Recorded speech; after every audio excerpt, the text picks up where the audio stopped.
Баршаға сәлем, мен сіздерге бүгін өте танымал болып жатқан испанский чизкейктің жасалу жолын көрсететін боламын. Негізі жасалу өте оңай, ал дәмі өте ерекше. Кез келген адамға ұнайды деп айта аламын, қыздар. Міндетті түрде жасап көріңіздер. Ең алдымен творожный сырға бөлме температурасында тұрған үстіне шекер салып, екеуін жақсылап миксерлеп шығамыз. Кішкене шекері ерігенше кейіннен үстінен кукурузный крахмал қосу қажет. Барлық заттың мөлшерін міндетті түрде описание қалдыратын боламын. Описанияны қарап шықсаңыз болады.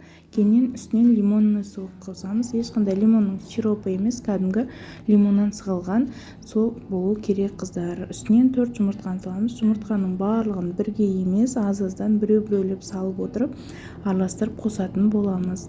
Кейіннен, қыздар, бұл чизкейкті жасаған кезде айта кететін жайт, барлық зат бөлме температурасында тұру керек. Тіптен сливкидің өзі бөлме температурасында болу қажет.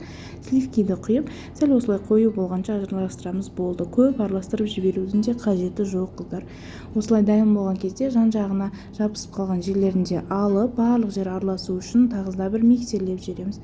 Тесто дайын, ал кольцо бұл жерде менде 18 сантиметрлікке қойып, астың жағын фольгамен жауып, ал жан жағына осылай өте міндетті түрде биік қылып пергамент қағазын қойыңыздар. Өйткені сіздердің чизкейктеріңіз өте биік болып пісіп кетуі мүмкін.